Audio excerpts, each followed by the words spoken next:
Kenapa kok komisaris, direksi dibayar gajinya besar-besar, tapi untuk mengatasi seperti ini aja mereka nggak sanggup gitu. Nah, mereka harus berpikir strategik ya. Kasihan ini rakyat ini kita. Apabila rakyat ini diperas untuk bekerja keras, untuk membayari gaji-gaji para komisaris-komisaris BUMN yang besar-besar itu. Sementara persoalan yang menyangkut sama institusi mereka, sama BUMN mereka, kayak Pertamina ini, mereka nggak bisa atasi.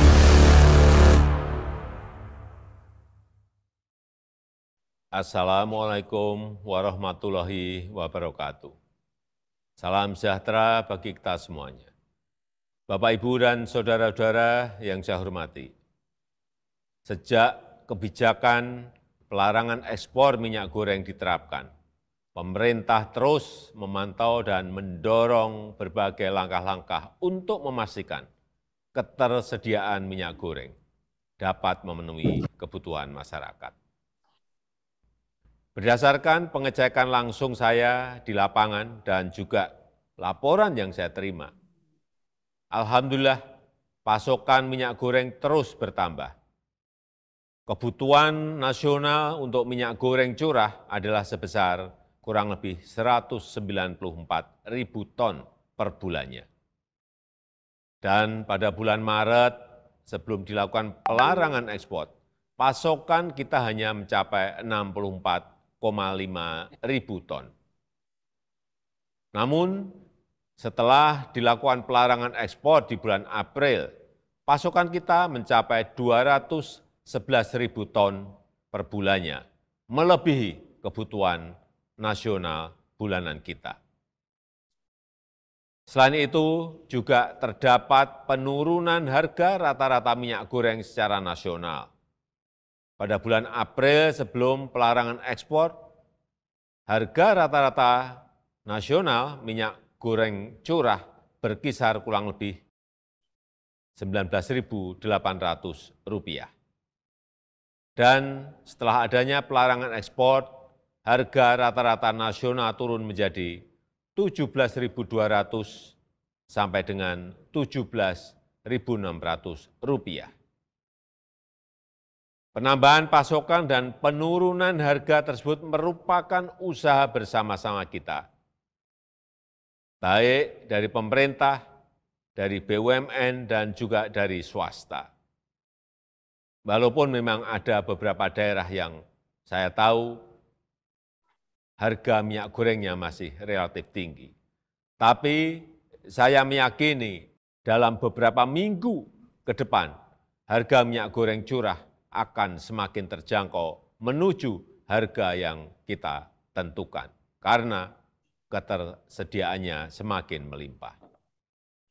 Oleh karena itu, berdasarkan kondisi pasokan dan harga minyak goreng saat ini, serta mempertimbangkan adanya 17 juta orang tenaga di industri sawit, baik petani, pekerja, dan juga tenaga pendukung lainnya, maka saya memutuskan bahwa ekspor minyak goreng akan dibuka kembali pada Senin 23 Mei 2022. Meskipun ekspor dibuka, pemerintah akan tetap mengawasi dan memantau dengan ketat untuk memastikan pasokan tetap terpenuhi dengan harga terjangkau.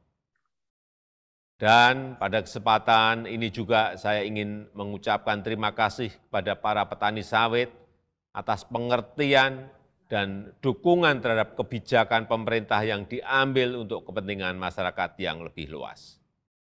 Secara kelembagaan pemerintah juga akan melakukan pembenahan prosedur dan regulasi di Badan Pengelola Dana Perkebunan Kelapa Sawit agar terus disederhanakan dan dipermudah, agar lebih adaptif dan solutif menghadapi dinamika pasokan dan harga minyak dalam negeri, sehingga masyarakat dapat dilindungi dan dipenuhi kebutuhannya.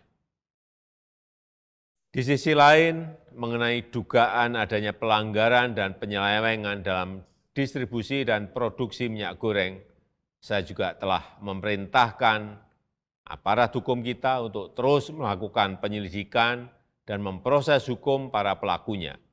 Saya tidak mau ada yang bermain-main yang dampaknya mempersulit rakyat, merugikan rakyat. Saya rasa itu yang bisa saya sampaikan. Terima kasih. Wassalamualaikum warahmatullahi wabarakatuh. Yang sebelumnya ekspor CPO ini di stop ya, sehingga menimbulkan banyak kerugian yang seharusnya per hari itu negara bisa mendapatkan 1 triliun.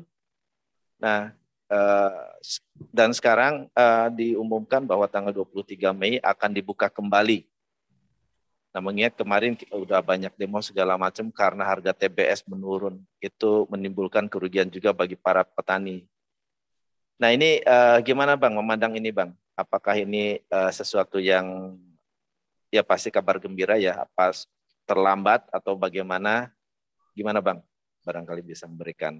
Ya kan ini kebijakan pelarangan ekspor ini kan baru belum 1 bulan ya, 1 bulan kurang 5 hari kalau tanggal 23 itu. Ya kan ini kan pelarangannya tanggal 28 ya April. Kemudian kebijakan ini sebelum 1 bulan kemudian udah diralat lagi. Sesuatu yang. Dan saya kira video awal tadi ya Pak Jokowi sampaikan bahwa harga minyak goreng sudah turun. Pertanyaan saya adalah turun di mana Pak? Itu surveinya di mana itu Pak? Ya. Harga minyak goreng itu masih di level di atas dari harga eceran tertinggi yang ditetapkan oleh Kemendak untuk minyak curah. Minyak curah itu 16.000. Jadi artinya kalau seandainya pelarangan ekspor itu membuat bahan baku, ini kan asumsinya kan begitu ya, ekspornya dilarang, kemudian bahan baku untuk minyak goreng tersedia berlimpah dan jumlah minyak goreng berlimpah banyak dan akhirnya harganya turun. Kan itu asumsi yang mau dibangun kan, tapi kenyataannya enggak. Ya, harga minyak gorengnya masih tinggi, ekspornya padahal sudah dilarang gitu.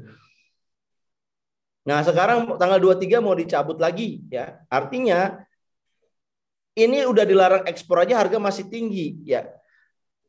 Bagaimana kalau ekspor itu dibuka lagi? Pasti harga masih naik lagi kan. Nah, karena memang masalahnya bukan di persoalan ekspor. Tapi persoalannya itu di persoalan distribusinya. Nah, ini yang saya kira pemerintah masih belum efektif memperbaiki rantai distribusi dari minyak goreng. Nah, ini pekerjaan ini kok nggak bisa selesai-selesai nih. Apakah kompetensi pemerintah ini tidak ada gitu? Atau pemerintah tahu ini cara penyelesaiannya tapi nggak mau melakukan gitu. Nah, saya kira ini memang kalau pemerintahan kita terkait sama oligarki ya, kelihatannya memang nggak akan turun ini minyak goreng, mau ekspor dilarang ataupun ekspor dibuka, ini minyak goreng tetap tinggi. Karena kesempatan inilah para oligarki sedang menikmati atau mengkompensasi kerugian karena pandemi kemarin. Ini pandemi kan kemarin kan itu menghancurkan pendapatan mereka kan. Nah, sekarang ini udah berangsur-angsur normal, makanya mereka tidak mau menurunkan minyak goreng karena mereka ingin mengkompensasi kerugian mereka saat pandemi kemarin gitu. Nah, ini kan namanya pengusaha-pengusaha oligarki ini kan egois. Mereka ingin mendapatkan untung di tengah penderitaan masyarakat. Lah emang yang pengen normal mereka doang. Masyarakat juga pengen normal.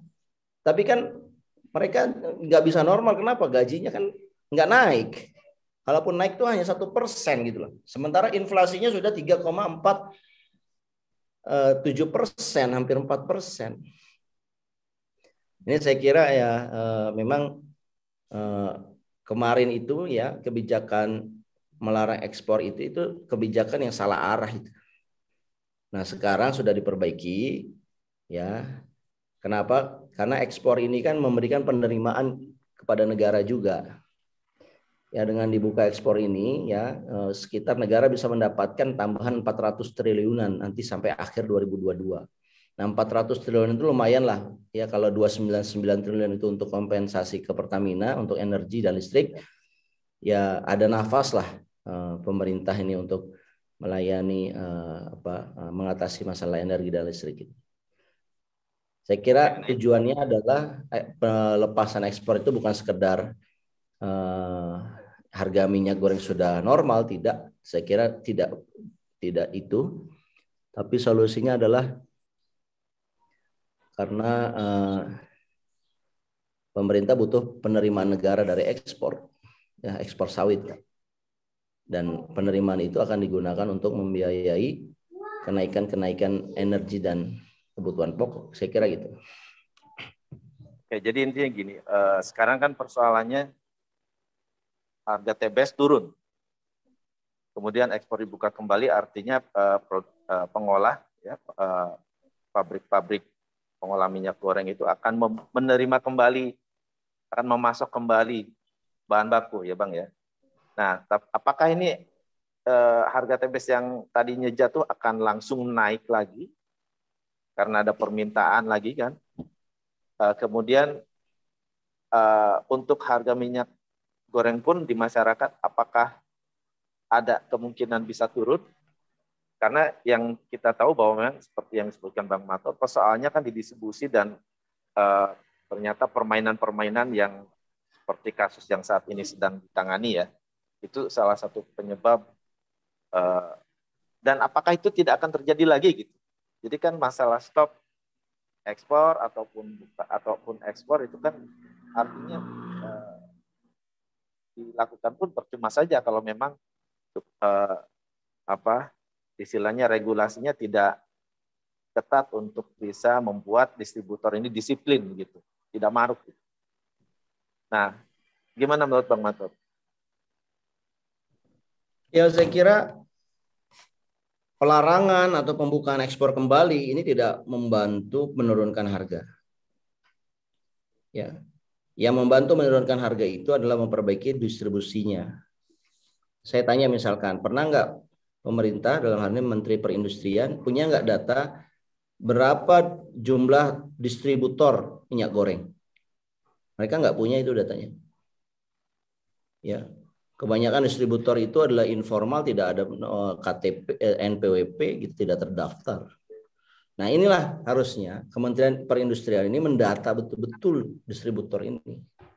Ya, setelah didata kemudian dianalisis sejauh seberapa banyak distributor yang itu sebenarnya satu rumah atau satu holding dengan perusahaan produksi minyak gorengnya, bahkan ke minyak sawitnya gitu. Nah, saya kira itu akan membantu kita kalau kita udah menganalisis ini, kita akan lihat problemnya ini karena ada yang ingin memainkan harga, dalam hal ini para distributor dan juga para produsen minyak goreng itu. Karena mereka pengen harga minyaknya tinggi ya. Sebetulnya di audit aja perusahaan-perusahaan minyak goreng di audit, dia tuh melepas ke pasar berapa.